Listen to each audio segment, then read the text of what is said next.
The call came just past midnight.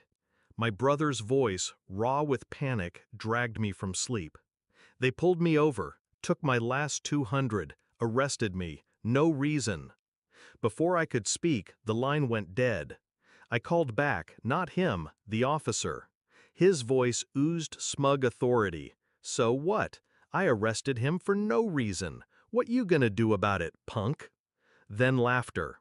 I didn't argue, didn't curse. I hung up and dialed another number. One call, no more than 30 seconds.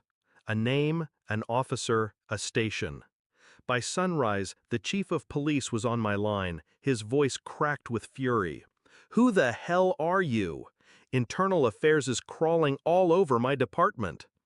I didn't answer, because who I was mattered less than what I had just begun. The betrayal wasn't the arrest. It wasn't the money stolen, the cuffs around my brother's wrists. It was the truth that came crawling out in whispers. The officer wasn't acting alone. The report? False. Fabricated. A history of probable cause built like a paper tower. Signed off by superiors who never questioned. My brother wasn't the first. And suddenly I saw the pattern. Names, records, men like us, pulled over for the way we looked, the way we spoke, the way we didn't bow quickly enough.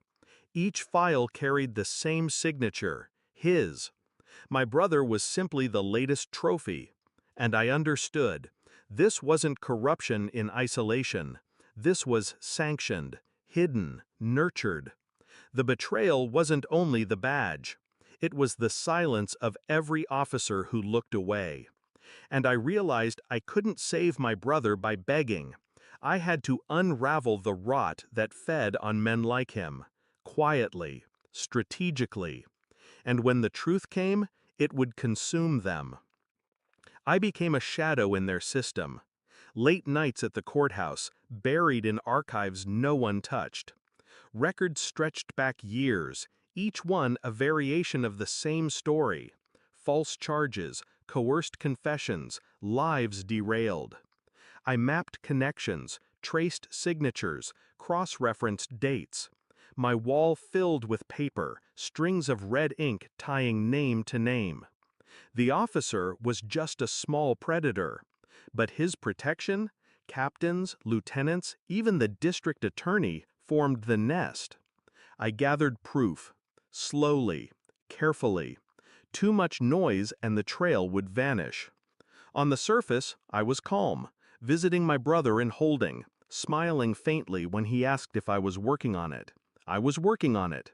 Every detail was a blade, sharpened to cut at the right moment. And in the stillness of my nights, I replayed that phone call. The laughter in the officer's voice when he said, "What you gonna do about it, punk?" I would answer him, but not in words.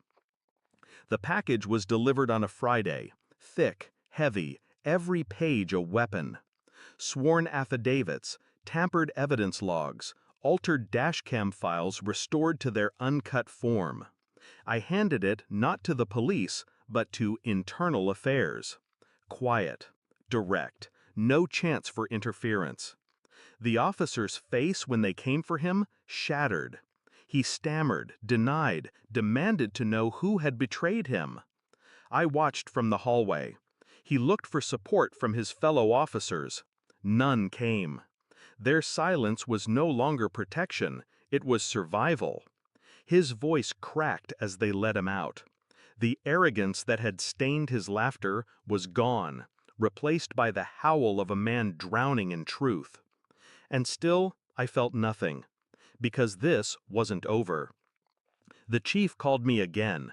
"What the hell did you do? You've gutted half my department." His voice trembled, not with anger, but fear. I let the silence hang. Finally, I said, "I just showed them who you really are." Because the folder I delivered didn't stop at one officer. It climbed, page by page, through every hand that had signed off, every superior who had looked away. And the chief knew it. He understood that every lie he'd buried was now unearthing itself, inch by inch, under glaring lights he couldn't control. "Who are you?" he asked again, his voice breaking this time. I didn't answer, because who I was didn't matter, only what I had done. My brother walked free 2 weeks later. He thanked me, but I only nodded. I didn't tell him how deep the rot went, how many lives had been stolen before his. Because gratitude wasn't the point. This wasn't about one arrest or $200. It was about betrayal.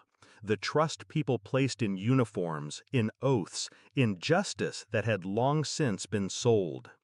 I had peeled back the mask, exposed the sickness beneath. The officer lost his badge. The chief faced hearings. Internal affairs promised more would follow. I didn't celebrate. I only walked away. The city would remember the collapse, and he, the one who once laughed in my ear, would remember the silence that answered him. He asked what I would do about it. Now he lives inside the answer.